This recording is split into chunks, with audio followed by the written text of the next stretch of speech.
တထေးကြီးစီယိုဟာသူ့ရဲ့မွေးစားသမီးလေးအတွက်အမေတယောက်ကိုယ်တိုင်ရွေးချယ်နိုင်အောင်ဆိုပြီးအထက်တန်းလွာအမျိုးသမီးတစုကိုရည်ရွယ်ချက်ရှိဖိတ်ခေါ်စုစည်းခဲ့ပါတယ်။တိတ်မကြခင်မှာပဲအမျိုးသမီးတယောက်ကရှေ့ထွက်လာပြီးသူမမှာကြောက်မြရတနာကုမ္ပဏီတစ်ခုရှိကြောင်းဒီကလေးမလေးဟာနောက်တစ်ချိန်မှာဝစ်စရာရတနာတွေဘယ်တော့မှပြက်လက်သွားမှာမဟုတ်ကြောင်းသဘောတူစကားဆိုပါတယ်။ဒါပေမဲ့ကလေးမလေးကသူမနာကိုရှောက်သွားပြီးခဏလောက်အကဲခတ်ကြည့်ရှုပြီးနောက်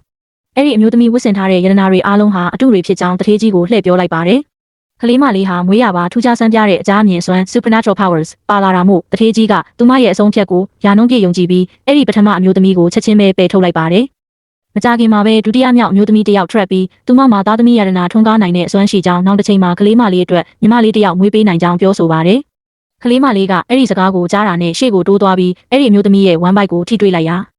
သူမမှာကိုဝင်ရှိနေပြီဖြစ်ကြောင်းသိရှိသွားပါတယ်။အဲ့ဒီအမျိုးသမီးဟာအလွန်ဒေါသထွက်သွားပြီးကလေးမလေးကစကားတွေရှောက်လုပ်ကြံနေပါတယ်ဆိုပြီးဆွဆွဲပါတော့တယ်။သူမရဲ့ဆိုးရတဲ့အပြုအမူကိုမြင်ရတဲ့အခါတထေးကြီးကသူ့ရဲ့အတွင်းရေးမှုကိုအဲ့ဒီအမျိုးသမီးအားကိုဝင်ရှိမရှိစစ်ဆေးဖို့ချက်ချင်းခေါ်သွားခိုင်းပါတယ်။အဲ့ဒီခါကျမှအမျိုးသမီးဟာထိတ်လန့်တုန်လှုပ်သွားပြီးသူမမှာကိုဝင်ရှိနေတာအမှန်ပဲဖြစ်ကြောင်းဝန်ခံလိုက်ရပါတော့တယ်။သူမကိုမောင်းထုတ်ပြီးတဲ့နောက်ကလေးမလေးဟာကြံရှိနေတဲ့အမျိုးသမီးတွေကဆက်လက်ရွေးချယ်ခဲ့ပါတယ်။ဒါပေမဲ့နောက်ဆုံးမှာတော့အမျိုးသမီးအားလုံးထွက်ခွာသွားကြပြီးကလေးမလေးသဘောကျတဲ့အမေတယောက်မှရှာမတွေ့ခဲ့ပါဘူး။ကလေးမလေးစိတ်ပြတ်အားငယ်နေတဲ့အချိန်မှာပဲ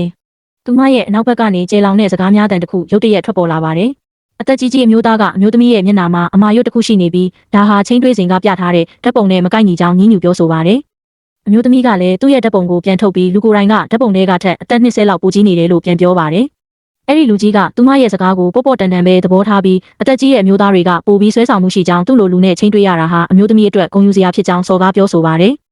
အမျိုးသမီးဟာနောက်ဆုံးမှာစိတ်မရှိတော့ပဲပြန်လဲအော်ဟစ်လိုက်တဲ့အခါအဲ့ဒီလူကြီးကဒေါသတကြီးနဲ့သူမကိုဖန်ခွက်နဲ့လှမ်းပေါက်လိုက်ပါတယ်။ကံကောင်းထောက်မစွာပဲတထေးကြီးကအမျိုးသမီးကိုအချိန်မီဆွဲဖယ်လိုက်တာကြောင့်ထိခိုက်ဒဏ်ရာရခြင်းကနေလွတ်မြောက်သွားပါတယ်။ဒါပေမဲ့တထေးကြီးဟာအဲ့ဒီအမျိုးသမီးကိုကြည့်ပြီးထိတ်လန့်အံ့ဩသွားရပါတယ်။ဘာဖြစ်လို့လဲဆိုတော့သူမဟာသူ့ရဲ့ရီစားဟောင်းဖြစ်နေလို့ပါပဲ။လွန်ခဲ့တဲ့9နှစ်ကတထေးကြီးဟာကားအက်ဆီဒင့်တစ်ခုကြောင့်ခြေထောက်နှစ်ဖက်စလုံးလေးဖြတ်ပါရီလိုက်စစ်ဖြစ်ခဲ့ရပါတယ်။သူမကိုဝင်ထုတ်ဝင်ပိုးမဖြစ်စေချင်တာကြောင့်သူကပဲလမ်းခွဲခဲ့တာပါ။နောက်ပိုင်းမှာတော့သူ့ရဲ့မွေးစားသမီးလေးကထူးခြားတဲ့အစွမ်းနဲ့သူ့ရဲ့ခြေထောက်တွေကိုပြန်လည်ကုသပေးခဲ့ပါတယ်။ဒါပေမဲ့တထေးကြီးဟာသူ့ရဲ့ရီစားဟောင်းကိုဘလို့မှရှာမတွေ့ခဲ့ပါဘူး။အဲ့ဒီလူကြီးကထပ်မံပြဿနာရှာဖို့စ조사တဲ့အခါတထေးကြီးကသူ့ကိုချက်ချင်းပဲမောင်းထုတ်လိုက်ပါတယ်။ကလေးမလေးကတထေးကြီးဟာအဲ့ဒီအမျိုးသမီးအပေါ်မှာတန်ရောစင်အပြည့်ရှိနေသေးတာကိုရိပ်မိတာကြောင့်ရှေ့ထွက်ပြီးသမီးရဲ့အမေလုပ်ပေးပါလို့အဲ့ဒီအမျိုးသမီးကိုတောင်းဆိုလိုက်ပါတယ်။အမျိုးသမီးကတော့တထေးကြီးမှာအိမ်အောင်အသက်ရှိနေပြီလို့အထင်လွဲသွားပါတယ်။တထေးကြီးကကလေးမလေးဟာသူ့ရဲ့မွေးစားသမီးသားဖြစ်ကြောင်းချက်ချင်းအလောတကြီးရှင်းပြပြီးလွန်ခဲ့တဲ့နှစ်အနည်းငယ်ကလမ်းခွဲခဲ့ရတဲ့နောက်ွယ်ကအမှန်တရားကိုဖွင့်ပြောပြခဲ့ပါတယ်